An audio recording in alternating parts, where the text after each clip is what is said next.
for anyone that might be interested, it's an Austin Champ B Series engine.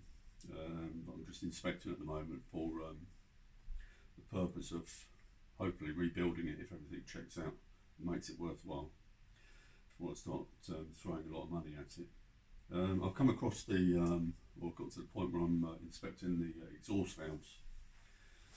Now I've got the Rolls-Royce overhaul manual, and the exhaust valves, unlike the inlet valves, on the seat face area, they have an area that has stellite material, which is some sort of harder material for the actual seating area for heat and wear properties, I guess. Now the important thing is when you do, I'm going to have to re-grind the valves. There is slight pitting on the face and also slight concave wear pattern on there. Although they feel good actually, they feel very good. You wouldn't feel anything. They're smooth and they're flat, but they've just got that sort of slight pitted look and dark look about them. It's not going to take a lot of grinding, but they do need grinding. But what I've got to pay particular care of is not to go through the stellite material. Now the manual does give you a dimension. After regrinding, the distance between, or the diameter between the bottom of the seat, both sides, that distance must be 1.5 inches.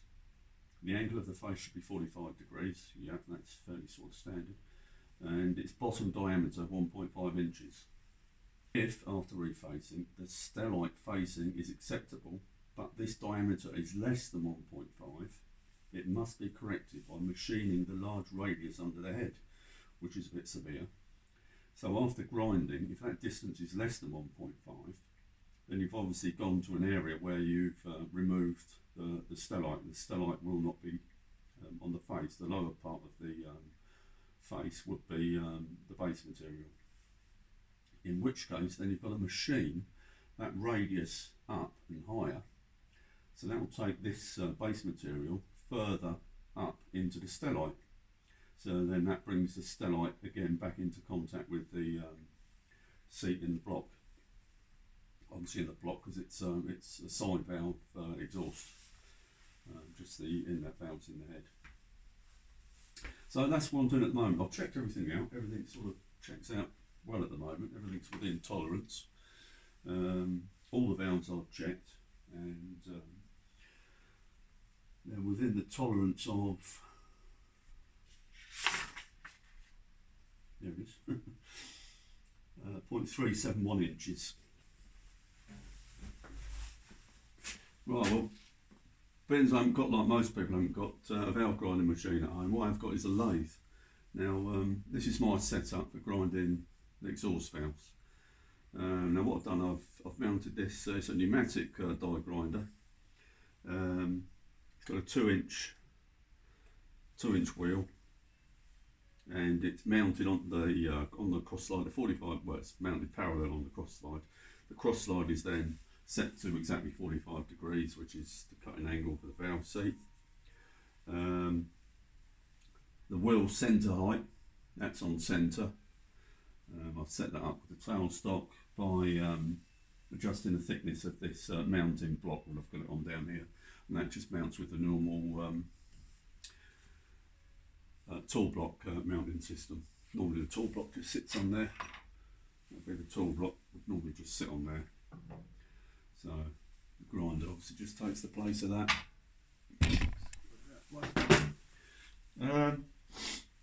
RPM of the grinder, what are we, max air pressure 90, max speed, 16,000 RPM that's going to run it.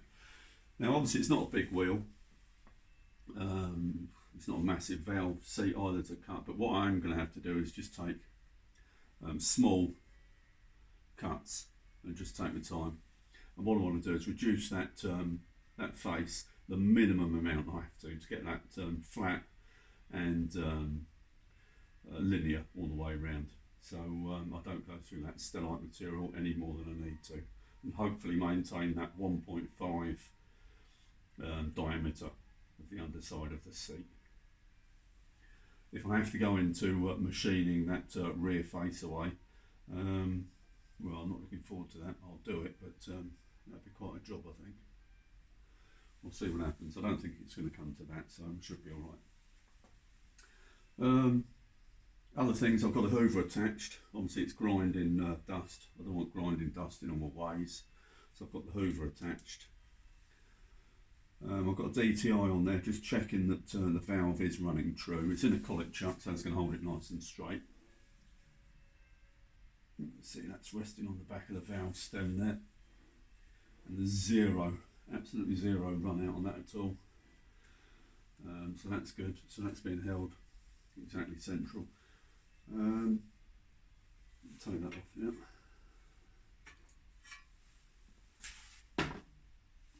And the other thing I am going to do is cover the whole thing up with cloth, just to keep any grinding dust and also the hard stellite material. I don't want that dust on my ways either, so that's going to be the plan.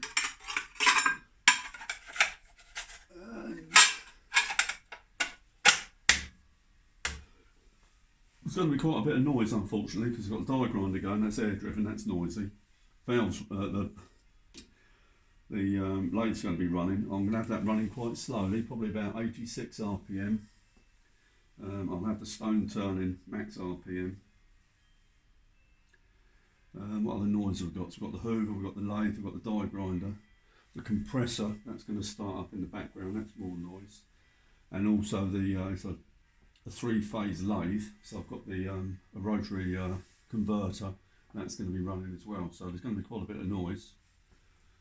So excuse that, but right, so that's the setup. So I'll get it all covered up and protected, get a bit of oil in here, and yeah, we'll give it a go.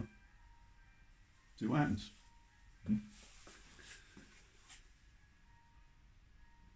Right, so that's got everything covered up. Just keep all the you know, the grindings off of the lathe. The hoover's in position. I think using half of the stone, that's going to be fine. So that will be the plan. So what I'll do is, just to keep everything rigid, I'm going to lock off the carriage. So the carriage is going to be tight on the ways. Just trying to keep all the play out and keep everything nice and tight. The stone is very rigid. It's a very rigid, there's no axial play or anything on that at all. That's good. So the plan will be, I'll gently wind it into position. I'm just about to move that carriage still. Right.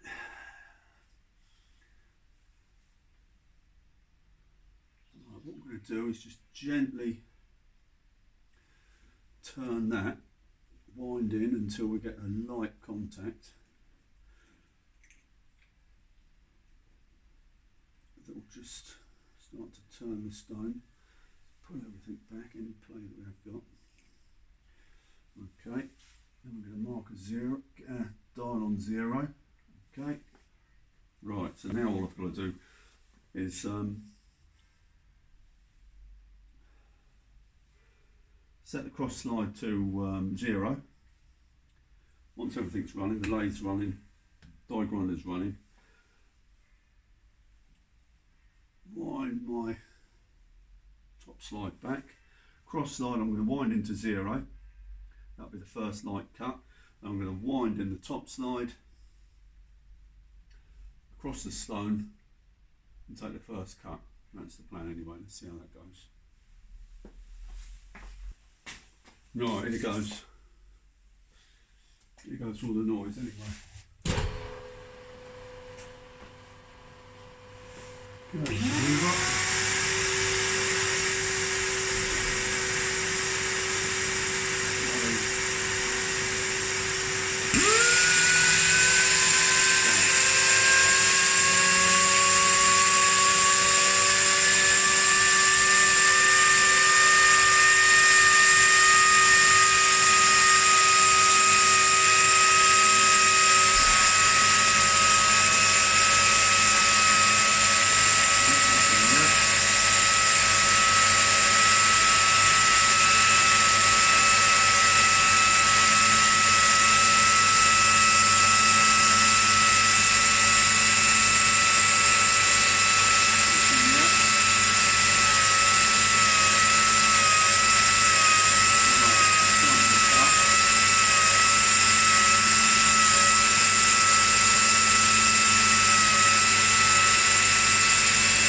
up.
good. I haven't taken anything off of there from that flat and straight, so that's good. Let's do one last little, one last.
if we can focus in on that, that seems to have done it. It's only taken a very small amount off. It's brought that surface back to 45 degrees and perfectly flat. Is that focused? I think so. Okay.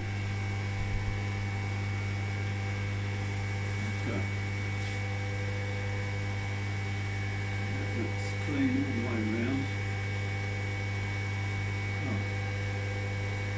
That looks pretty good. Yep, that call it good on that one. I think that's, yeah, it's good. I'm well pleased with that.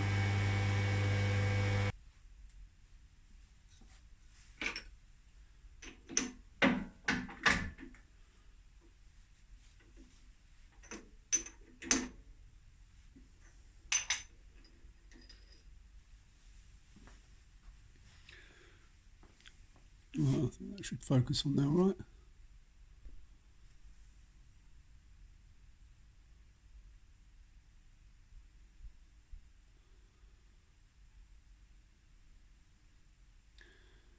Oh, very pleased with that. Right, let's see if that measures in within the 1.5 inch. Right, there's a before and after shot. Now I'm just going to double check the measurement, the 1.5 inches, and see where we are on that. It looks all right, but let's have a look.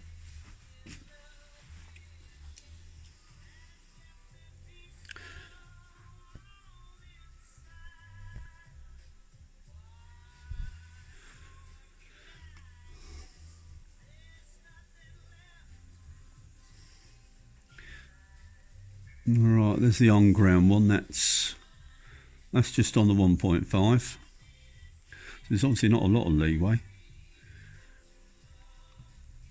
And the one that we've just ground, it's a bit deceiving because there's a light colour just on top of the grind there, but the grind is actually back there. That's the grind back there, and there. That's again, it's exactly on the 1.5. So as per this vernier, it's plenty accurate enough for this. Yeah, so we're still on the 1.5. It hasn't really changed. It's taken so little off. So we're all within tolerance, and there's no need to. Otherwise, if it had been less than the 1.5, then that would expose the base metal, and then you would have to machine back that surface there of base metal until you got your tolerance there of 1.5, which would yeah, it would cut it back and reveal more of the stellite on the edge there. So you bring it up a bit higher, so you come back into the stellite there. But anyway, it's all, you know, all looking good. I'm pleased with that. So if that's of use to anyone, then that's good. Right, so that's just the other three to cut now. We'll see how long that takes. We've done one, so hopefully we know what we're doing. It shouldn't take too long. So everything right. Zero there. Wind in.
Just that tiny little bit. Just a little smidge.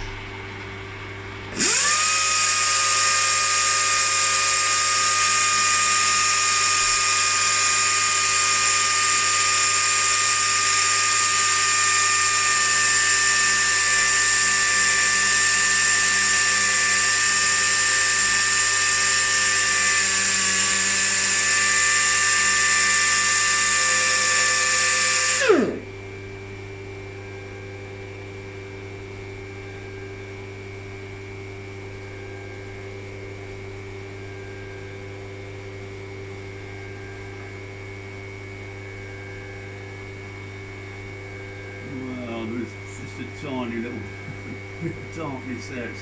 It's minuscule. I'm going to leave that. It's not working out anymore. It's only taken a very fine fraction off of that, so I'm pleased with that.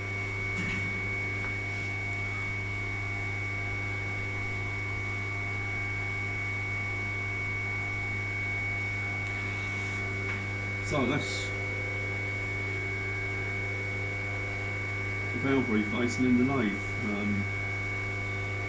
Not the ideal way probably, but it's worked, it's done a good job, and it's another method you can use if you haven't got a valve grinder, or to avoid going down to the engine shop. And it's always nice to do it yourself. You do get a certain amount of satisfaction from doing it yourself, so we're pleased with that.